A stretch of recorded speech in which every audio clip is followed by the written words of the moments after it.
Hi ಎಲ್ರಿಗೂ ನಮಸ್ಕಾರ. ಬನ್ನಿ ಇವತ್ತು ಹೊಸ ಸ್ಟೈಲಲ್ಲಿ ಹೊಸ ರೀತಿಯಲ್ಲಿ ಎಣ್ಣೆ ಬದನೆಕಾಯಿ ಪಲ್ಯನ ಯಾವ ರೀತಿ ಮಾಡೋದಂತ ನೋಡ್ಕೊಂಡು ಬರೋಣ. ಈ ರೀತಿ ಮಾಡಿಕೊಂಡು ಟ್ರೈ ಮಾಡಿ ಒಂದ್ಸರಿ ಸೂಪರಾಗಿರುತ್ತೆ. ನಾನು ಎರಡು ಥರ ರೆಸಿಪಿನ ಹಾಕಿದ್ದೀನಿ. ಅಂದರೆ ಎಣ್ಣೆ ಬದನೆಕಾಯಿದು 2 ವಿಡಿಯೋ ಹಾಕಿದ್ದೀನಿ. ಬಟ್ ಅದಕ್ಕಿಂತ ಇದು ಡಿಫ್ರೆಂಟಾಗಿ ಮಾಡಿ ತೋರಿಸಿದ್ದೀನಿ. ನೋಡೋಣ ಬನ್ನಿ ಯಾವ ರೀತಿ ಮಾಡೋದಂತ. ಫಸ್ಟ್ ಟೈಮ್ ಯಾರೆಲ್ಲ ವಿಡಿಯೋ ನೋಡ್ತಿದ್ರೆ ಎಲ್ಲರೂ ವಿಡಿಯೋನ ಸ್ಕಿಪ್ ಮಾಡದೆ ಪೂರ್ತಿಯಾಗಿ ನೋಡಿ. ಹಾಗೆ ಮಾಡ್ಕೊಂಡಿಲ್ಲ ಅಂದರೆ ಸಬ್ಸ್ಕ್ರೈಬ್ ಮಾಡ್ಕೊಂಡಿಲ್ಲ ಅಂದರೆ ಚಾನಲ್ನ ಸಬ್ಸ್ಕ್ರೈಬ್ ಮಾಡಿಕೊಂಡು ವಿಡಿಯೋನ ನೋಡಿ. ಇವಾಗ ಇಲ್ಲಿ ನೋಡಿ ಬದನೆಕಾಯಿನ ತೊಗೊಂಡಿದ್ದೀವಿ. ಸೊ ಬದನೆಕಾಯಿನ ನೀಟಾಗಿ ಕಟ್ ಮಾಡಿಕೊಂಡು ಒಂದು ಪಾತ್ರೆಯಲ್ಲಿ ನೀರು ಹಾಕಿ ಅದರೊಳಗಡೆ ಬದನೆಕಾಯಿನ ಹಾಕಿ ಇಟ್ಕೊಳ್ಬೇಕು. ಇವಾಗ ಒಂದು ಪಾತ್ರೆನ ಬಿಸಿ ಮಾಡೋಕ್ಕೆ ಇಟ್ಟು ಒಂದು 3 ರಿಂದ 4 ಸ್ಪೂನ್ ಎಣ್ಣೆ ಹಾಕ್ಕೊಳ್ಳಿ. ಅದಾದಮೇಲೆ ಸಾಸಿವೆ, ಜೀರಿಗೆ ಮತ್ತು ಒಂದು ಸ್ವಲ್ಪ ಕರಿಬೇವನ್ನ ಹಾಕ್ಕೊಂಡು ಚೆನ್ನಾಗಿ ಬಿಸಿ ಮಾಡ್ಕೊಳ್ಳಿ. ಇದೆಲ್ಲ ಚೆನ್ನಾಗಿ ಫ್ರೈ ಆದಮೇಲೆ ಇದಕ್ಕೆ ಕಟ್ ಮಾಡಿ ಇಟ್ಕೊಂಡಿರೋ ಈರುಳ್ಳಿನ ಹಾಕ್ಕೊಳ್ಬೇಕು.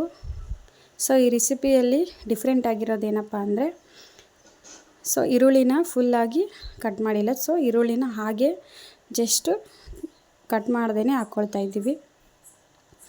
ತೋರಿಸ್ತೀನಿ ರೀ ಯಾವ ರೀತಿ ಕಟ್ ಮಾಡ್ಕೊಂಡಿದ್ದೀನಿ ಅಂಥೇಳಿ. ಸೊ ರೌಂಡಾಗಿ ಚಿಕ್ಕ ಈರುಳ್ಳಿನ ಜಸ್ಟ್ ಮೇಲ್ಗಡೆ ಸಿಪ್ಪೆ ತೆಗೆದುಬಿಟ್ಟು ಹಾಗೆಯೇ ತುಂಬಿದಂಥ ಒಂದು ಈರುಳ್ಳಿನ ಹಾಕ್ಕೊಳ್ಬೇಕು. ನಾನು ನೋಡಿ ಇಲ್ಲಿ ಒಂದು 5 ಈರುಳ್ಳಿನ ಹಾಕ್ಕೊಂಡಿದ್ದೀವಿ. ಈ ಥರ ಕಟ್ ಮಾಡ್ಕೊಳ್ದೆ ಜಸ್ಟ್ ಮೇಲ್ಗಡೆ ಸಿಪ್ಪೆ ತೆಗೆದುಬಿಟ್ಟು ಸೈಡ್ ಮಾತ್ರ ಕಟ್ ಮಾಡ್ಕೊಂಡಿರೋ ಈರುಳ್ಳಿನ ಹಾಕಿ ಚೆನ್ನಾಗಿ ಎಣ್ಣೆಯಲ್ಲಿ ಫ್ರೈ ಮಾಡ್ಕೊಳ್ಳಿ. ಇದು ಒಂಥರ ಡಿಫ್ರೆಂಟಾಗಿ ಚೆನ್ನಾಗಿರುತ್ತೆ. ಇವಾಗ ಅದೆಲ್ಲ ಚೆನ್ನಾಗಿ ಫ್ರೈ ಆಗಬೇಕು. ಈರುಳ್ಳಿ ನೋಡಿ ಈ ಥರ ನೀಟಾಗಿ ಈರುಳ್ಳಿ ಫ್ರೈ ಆಗೋವರೆಗೂ ಚೆನ್ನಾಗಿ ಮಿಕ್ಸ್ ಮಾಡಿಕೊಂಡು ಫ್ರೈ ಮಾಡ್ಕೊಳ್ಳಿ.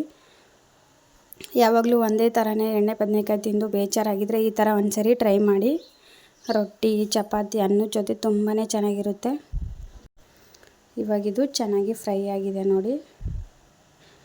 ಇವಾಗ ನಾವು ಇದಕ್ಕೆ ಬದನೆಕಾಯಿನ ಹಾಕ್ಕೊಳ್ಳೋಣ. ಬದನೆಕಾಯಿನ ಇವಾಗ ಕಟ್ ಮಾಡಿ ನೀರಲ್ಲಿ ಹಾಕಿ ಇಟ್ಕೊಂಡಿದ್ದೀವಲ್ವ, ಸೊ ಅದನ್ನು ಹಾಕ್ಕೊಳ್ಳೋಣ. ಇದು ನೀಟಾಗಿ ಒಳಗಡೆ ಎಲ್ಲನೂ ಫ್ರೈ ಆಗಬೇಕು ಈರುಳ್ಳಿ, ಅಂದರೆ ಟೇಸ್ಟ್ ಚೆನ್ನಾಗಿರುತ್ತೆ. ಇವಾಗಿದು ಫ್ರೈ ಆಗಿದೆ ಅನಿಸುತ್ತೆ. ಇವಾಗ ಬನ್ನಿ ಇವಾಗ ಬದನೆಕಾಯಿನ ನೀರಲ್ಲಿ ಹಾಕಿ ಇಟ್ಕೊಂಡಿದ್ದೀವಲ್ವ, ಸೊ ಅದನ್ನು ಹಾಕ್ಕೊಂಡು ಬೇಡೋಣ.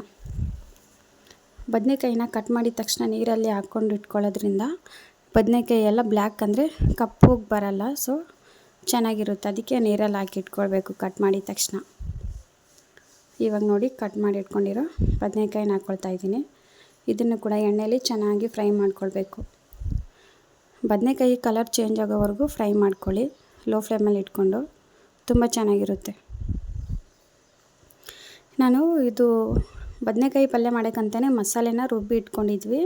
ಸೊ ಈ ಮಸಾಲೆ ರುಬ್ಬಕ್ಕೆ ಏನೇನು ಯೂಸ್ ಮಾಡಿದ್ದೀವಿ ಅಂದರೆ ಶೇಂಗಾ ಬೀಜ ಮತ್ತು ಧನಿಯಾ ಬರುತ್ತಲ್ವ ಅದು, ಜೀರಿಗೆ ಮತ್ತು ಒಂದು ಸ್ವಲ್ಪ ಕೊಬ್ಬರಿ, ಉಪ್ಪು, ಖಾರ ಇದನ್ನೆಲ್ಲ ಹಾಕಿ ಚೆನ್ನಾಗಿ ಗ್ರೈಂಡ್ ಮಾಡಿ ಇಟ್ಕೊಂಡಿದ್ವಿ. ಅದನ್ನು ಹಾಕ್ಕೊಂಡಿದ್ದೀನಿ. ಅದಾದಮೇಲೆ ಒಂದು ಸ್ವಲ್ಪ ಹುಣಸೆ ರಸನ ಹಾಕ್ಕೊಂಡು ಒಂದು ಸ್ವಲ್ಪ ನೀರು ಹಾಕ್ಕೊಂಡು ಚೆನ್ನಾಗಿ ಮಿಕ್ಸ್ ಮಾಡ್ಕೊಂಡ್ಬಿಡಿ ಒಂದ್ಸರಿ. ಇದಕ್ಕೆ ನೀವು ಬೇಕಿದ್ದರೆ ಕೊತ್ತಂಬರಿ ಸೊಪ್ಪನ್ನು ಕೂಡ ಆ್ಯಡ್ ಮಾಡ್ಕೊಳ್ಬೋದು. ಎಲ್ಲನೂ ಒಂದ್ಸರಿ ಚೆನ್ನಾಗಿ ಮಿಕ್ಸ್ ಮಾಡಿ ಇಟ್ಕೊಂಡು ಇದನ್ನು ಚೆನ್ನಾಗಿ ಬೇಯಿಸ್ಕೊಳ್ಬೇಕು. ಸೊ ಬದನೆಕಾಯಿ ಸಾಫ್ಟ್ ಆಗೋವರೆಗೂ ನೋಡಿಕೊಂಡು ಬೇಯಿಸ್ಕೊಳ್ಳಿ. ಸ್ವಲ್ಪ ಜಾಸ್ತಿ ನೀರು ಹಾಕ್ಕೊಳ್ಳಿ, ಯಾಕಂದರೆ ಬೇಯಿಸ್ಕೊಳ್ಬೇಕಲ್ವ ಅದಕ್ಕೆ. ಇವಾಗ ಇದನ್ನು ನೀಟಾಗಿ ಕುದಿಸ್ಕೊಂಬಿಡಿ ಚೆನ್ನಾಗಿ ಸಾಫ್ಟ್ ಆಗೋವರೆಗೂ. ಇವಾಗ ಇದು ನೋಡಿ ಚೆನ್ನಾಗಿ ಕುದ್ದು ರೆಡಿಯಾಗಿದೆ. ನೋಡ್ತಾ ಇರ್ಬೋದು ಬದನೆಕಾಯಿ ಪಲ್ಯ ಯಾವ ರೀತಿ ರೆಡಿಯಾಗಿದೆ ಅಂತೆ. ವಿಡಿಯೋ ಇಷ್ಟ ಆದರೆ ಲೈಕ್ ಮಾಡಿ, ಹಾಗೆ ಕಮೆಂಟ್ ಮಾಡಿ, ಹೀಗೆ ಸಪೋರ್ಟ್ ಮಾಡ್ತಾಯಿರಿ. Thank you so much.